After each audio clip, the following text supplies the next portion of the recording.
So இது வந்து என்னுடைய இன்ஸ்டா அக்கௌண்ட்டுங்க. நீங்கள் அதுக்கு ஃபாலோ பட்டனை ப்ரெஸ் பண்ணி நீங்கள் எப்போ வேணால் என்னை காண்டாக்ட் பண்ணலாங்க. நான் உங்களுக்கு எந்த டெக்னிக்கல் கைடன்ஸும் கொடுக்க ரெடியாக இருக்குங்க. 24 ஹவர்ஸுமே வந்து I'll be available to respond you. இது இல்லாமல் வந்து வெப் டிசைனிங் கோர்சஸ் இல்லை மற்ற கோர்சஸ் ஏதாவது படிக்கணும்னா இந்த நம்பர்ஸை நீங்கள் காண்டாக்ட் பண்ணலாங்க. உங்களுக்கு எந்த ஹெல்ப் வந்தாலும் காண்டாக்ட் பண்ணுங்கள். Web design series HTML 17th வீடியோங்க. ஆடியோ டேக் பற்றி பார்க்க போகிறோம்.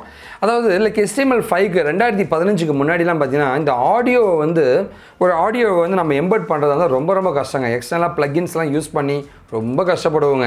ஆனால் HTML5 2015க்கு மேலே செம்ம ஈஸி பண்ணிட்டாங்க. இந்த ஆடியோன்ற ஒரு டேகை கொண்டு வந்துட்டாங்க. இந்த ஆடியோ டேகோடைய பெரிய அட்வான்டேஜ் என்ன அப்படின்னு கேட்டிங்கன்னா ரொம்ப சிம்பிளுங்க. என்னென்னா வந்து ஆடியோ அப்படின்னு கொடுத்துருந்தாங்க. ஸோ ஆடியோ கண்ட்ரோல்ஸ்ன்ற வார்த்தையை கொடுத்துட்டிங்கன்னு வச்சுங்களேன். நம்ம வந்து லைக் என்ன ஆடியோவை நம்ம ப்ளே பண்ணணுமோ அது வெப்சைட்லேயே இருக்குது அப்படின்னா வந்து அந்த பாத்தை கொடுத்துட்டு வெளியில் ஒரு லிங்காக இருந்துச்சுன்னா அந்த பாத்தை கொடுத்துட்டீங்க அப்படின்னா ஆட்டோமேட்டிக்காக ஒரு பிளேயர் மாதிரி வந்துடும். ப்ளே பட்டனு, ட்ராக்கிங்கு, வால்யூம் இன்க்ரீஸ் பண்ணுறது எல்லாமே நீங்கள் பார்த்துக்கலாம். ஓகே, இதுதான் ஆடியோ டேக்னு சொல்லுவாங்க. இதில் சோர்ஸ்ன்ற ஒரு டேக் இருக்குங்க. எதுக்குன்னா வந்து என்னுடைய என்னோடய ஃபைலோட பாத்தை ஸ்பெசிஃபை பண்ணுறது தான் சோர்ஸ்ன்றதுங்க. நம்ம வெப்சைட்குள்ளே போகலாங்க, டீட்டெயிலாக அதை பற்றி பார்க்கலாங்க. இந்த டாப்பிக்கான லேர்னிங் லிங்க் பார்க்கலாங்க. இந்த லிங்க்கை வந்து டிஸ்கிரிப்ஷன்லையும் போட்டிருக்கேன், ஃபஸ்ட்டு கமெண்ட்லையும் போட்டிருக்கேங்க. ஸோ இதுதான் நம்மளுடைய ஆடியோ டேக்குங்க. அதுக்கான சோர்ஸ் டேக்கும் நம்ம எடுத்துக்கலாங்க. ஸோ ஆடியோ டேக்னா என்னங்க? ஆடியோன்றது ஒரு கண்டென்ட்டுங்க. ஸோ பாடி டேக்குள்ள தான் இது வரும் இல்லையா? ரொம்ப சிம்பிள். ஸோ நம்ம வந்து பாடி டேக்குள்ளே போக போகிறோம்.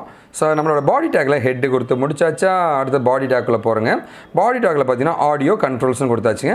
இதில் சோர்ஸ்னு கொடுத்து வேவ் ஃபைல் MP3 ரெண்டுமே கொடுத்துருக்கோம். அதோட டைப்பை ஸ்பெசிஃபை பண்ணிட்டா இங்கே பாருங்கள், ப்ளே பட்டன் அழகாக வந்துச்சு. சூப்பரில் இங்கே ப்ளே பட்டனை ப்ரெஸ் பண்ணுங்கள், ப்ளே பண்ணி பார்த்துக்கலாம். இதை அப்படியே போயிட்டு ட்ரையில் போயிட்டு செக் பண்ணி பார்த்துருங்க. அவுட்புட் எப்படி தான் வருதுன்னு பார்த்துருங்க. ஓகேவா? இங்கே செக் பண்ணி பார்த்துருங்க.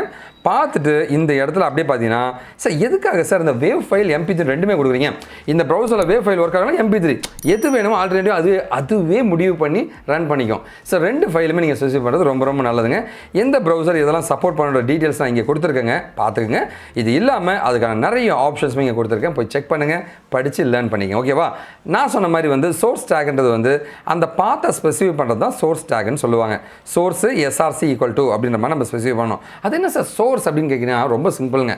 அதாவது நம்முடைய MP3 ஃபைலோ நம்முடைய ஆடியோ ஃபைல் பார்த்தீங்கன்னா லோக்கலில் இருக்கலாம், இல்லை வந்து ரிமோட்டில் எங்கன்னா இருக்கலாங்க, வேறு வெப்சைட்டில் இருக்கலாம். அது வேறு வெப்சைட்டில் வந்து அந்த லிங்க்கை கொடுத்துரு, நம்ம வெப்சைட்டில் இருந்துச்சுன்னா அதோட பேரை கொடுத்துரு, பாத்தோடு கொடுத்துனா அழகாக உங்களுக்கு வேலை செய்யுங்க. இதுதான் ஆடியோ டேக்னு சொல்லுவாங்க.